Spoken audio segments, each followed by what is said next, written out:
In the first two videos of this series, we made the plans and removed the old dinette. This video is about how we built the cabinet and mounted it on the wall of the slide out. One of the things I did with the old dinette was to break it down into components. This did two things for me. One, it made it possible to get the old dinette out of the coach without having to remove windows.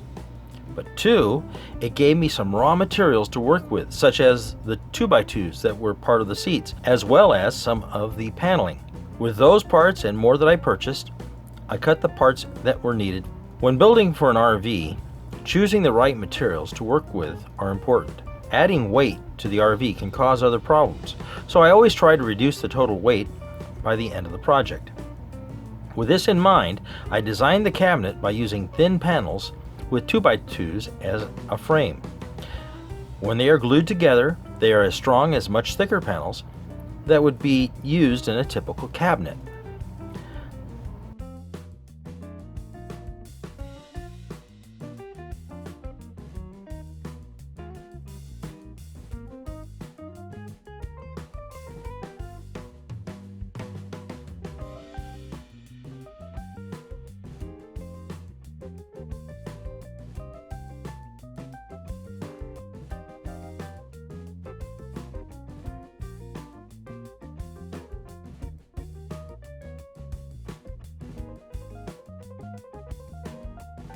With the glue, I also use fasteners.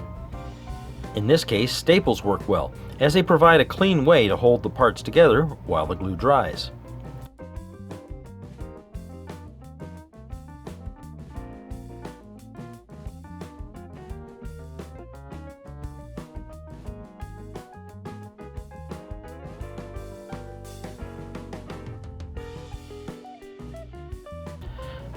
The top, bottom, and table are all made of 3/4 inch plywood that has 11 plies.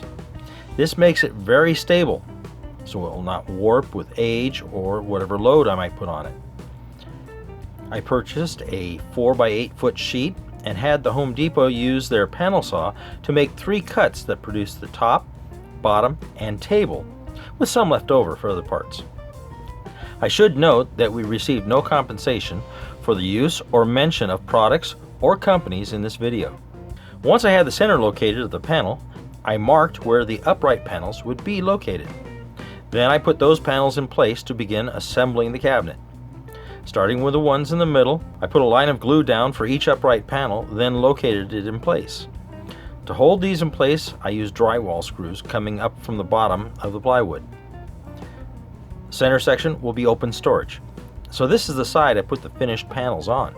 The other side will have drawers and a smaller open area behind a door, so it won't be seen. I can just leave it as open 2x2s.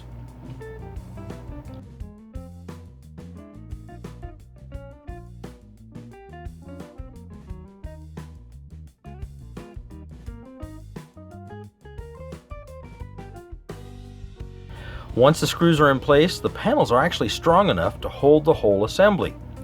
When building cabinets, I like to use glue and fasteners because the combination makes for very strong furniture.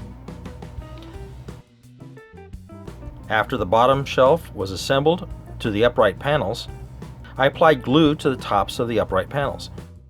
Then I attached the top of the cabinet to them. This is where I adjust for fit by attaching the end panels to the top with screws and align the edges to match, as well as making adjustments to the positions of the panels in the center so that the drawer slides will fit properly when I assemble that.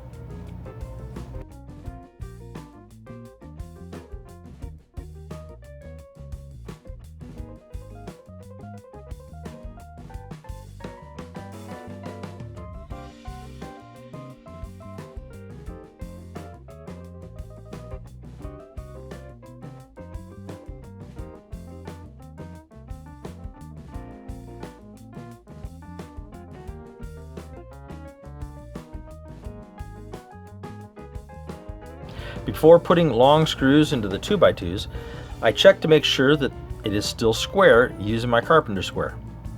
This is important.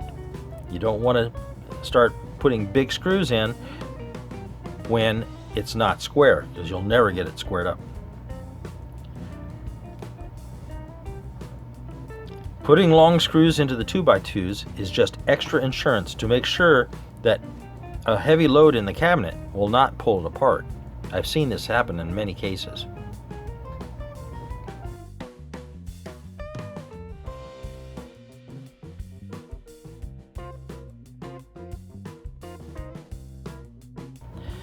Even though I use 3/4 inch plywood for the top and bottom, the assembled upright panels make it light enough to lift and move around easily.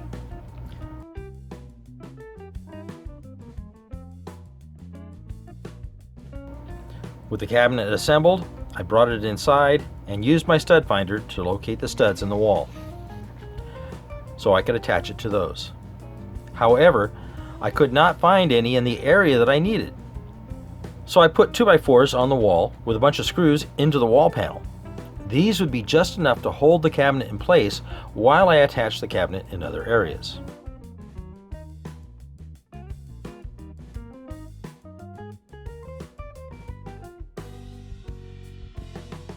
With the cabinet in place, Sherry helped by holding it up against the wall while I put screws into the 2x4s. I could attach it to the wall using the upright panels 2x2s and running screws through these into the wall stud.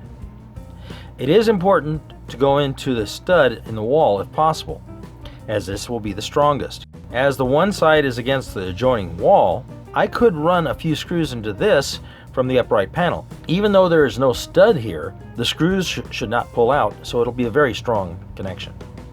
It is looking good for this point into the project. The next video on this project will look at building the drawers and putting power on top of the cabinet for all the appliances. Thanks for watching our video. If you like what you see, press the like button below and subscribe. And also check out our other videos.